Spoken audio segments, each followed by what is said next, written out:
in the odds out of FanDuel that we are not able to bet because these cannot be regulated in any other state other than Colorado, and they're not going to put it up in Colorado. The 49ers would be favored as the landing for Deebo Samuel this upcoming season.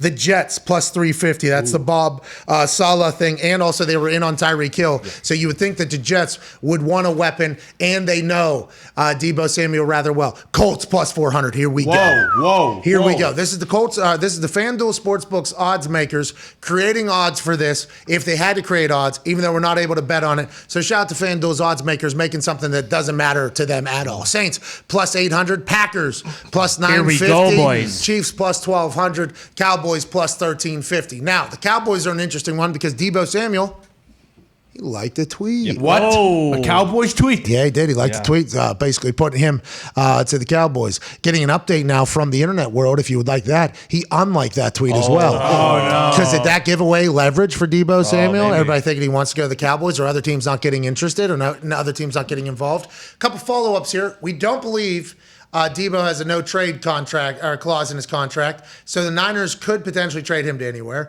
We've also heard follow-ups that they have all the control. They don't want to trade him. They're not going to trade him if they don't want to trade him. They don't have to trade him. It's an interesting situation because I would assume every team in the NFL is excited about getting Deebo, but if you get Deebo, you got to give something up, and you're going to have to pay him.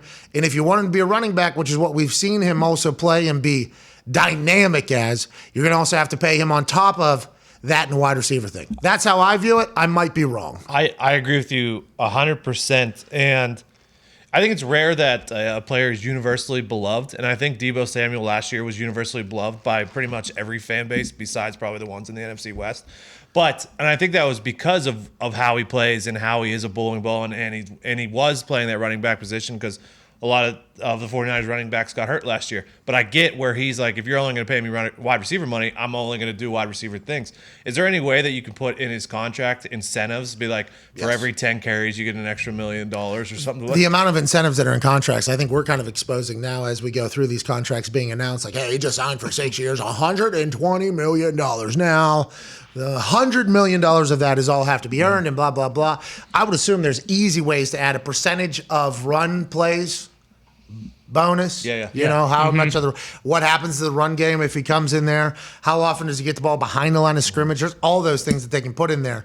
But all word out of that camp over the last, 13 hours or so is that he just wants to be wide receiver. He doesn't want to be a running back anymore. It has to be because he doesn't think he's going to be able to get paid as a running back and also a high-end wide receiver, which is good business, and that's in the middle of the decisions he's making right now. Well, and the Niners might have added that to the contract. Like maybe they did change their mind, but if he's not going to come to the table at San Fran, then it doesn't really matter. It feels like it's already kind of a done deal. He's not going to be playing in San Francisco next year, and if the Jets offer one of their top 10 picks and then, a couple more in the second and third round, it's hard not to imagine he'll probably end up being a Jet. Bygones can be bygones, especially with money when money is involved. Yeah. But Le'Veon Bell said, hey, if he sits out next year, so I guess Lev is just going automatically to what Le'Veon did. Le'Veon Bell was one of the only ones in recent memory who have actually said, yeah, fuck, I ain't playing. I'm going to hold out. Oh, are you? Okay, we'll see you around week 4, I guess, whenever you get bored or broke or whatever. Le'Veon Bell's like, no, I'm going to hold out. I'm going to go down to Miami. I'm going to drop an album. I'm at an album release party. I'm going to float around on yachts. There's going to be a lot of thoughts around. I'm going to be on jet skis. People are going to say I gained weight. What? And I'll come back next year. And he did, by the way, end up getting more guaranteed money the next year from holding out. He said if Deebo doesn't play this year, one thing the 49ers are going to make sure of is to feed someone else the ball and make it seem as if they don't need Deebo. When in reality, we all know the truth.